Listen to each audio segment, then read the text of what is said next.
Mana ichki agregatini ham ochib oldik, razbor qilib oldik, simjozlarni ko'rsatish uchun o'sha aytilgan narsalar bormi, qo'yilganmi, qo'yilmaganmi sizlar bilan ko'rib chiqamiz.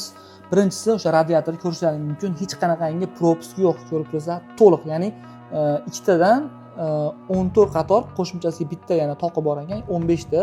Bu zo'r degani. Hozirgi kunda masalan ma'lumot uchun ko'p arzonchi konditsionerlarimizda 2-3 ta bo'lmaydi ichida, ya'ni propiska bo'ladi. Xo'p, mana bu narsa bo'lsa ionizator hisoblanadi. Ionizator funksiyasi odatda premium segmentdagi konditsionerlarga qo'yiladi, lekin bu modelda byudjetli modelga qo'ygan ekan. Bu zo'r natija. Men to'g'risi kutmadim. Haqiqatda qo'ygan ekan ionizator. Ya'ni bu narsa nimani vazifani bajaradi? Ya'ni milliondan oshiq ionlar sizni xonangizdagi havodagi bakteriya zamburug'larini parchalab, maydalab, toza kislorod qilib beradi.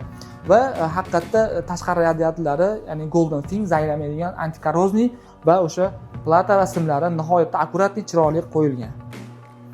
Mana fenimizni ham yig'ib oldik. Ko'rishlaringiz mumkin, dizayn nihoyatda chiroyli, shaxsan o'zimga yoqdi va bu yerda ko'plab funksiyalari bor. O'shalarni sizga birin-ketin aytib beraman. Bu yerda EcoMaster AI funksiyasi, ya'ni to'kingizni 30% gacha tejab beradi va tashqaridagi havoni, uyning havosiga mutanosibligini o'zi sun'iy ravishda aniqlab, sizga maksimal darajada komfort havoni yetkazib beradi va bu yerda yana qo'shimcha Wi-Fi orqali ulanish, ya'ni Moskvadan turib va Alisaga, hattoki Alisaga ulab turib ham aqlli uy sifatida foydalanishingiz mumkin.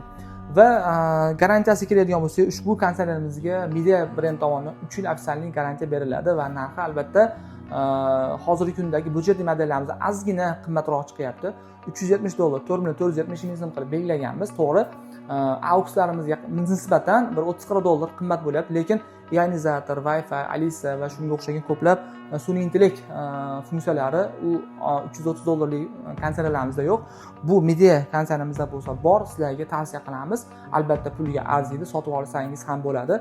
Va bizni video obzorimiz yoqqan bo'lsa, like va obuna bo'lish tugmasini bosishni unutmang. Bizni kuzatib boring, smartfon sifatini tanlaganlar uchun va yana qanaqangi konditsionerlar obzorini kutyapsiz, izohlarda fikrlaringizni qoldirsangiz biz sizlarga albatta obzorni qilib beramiz.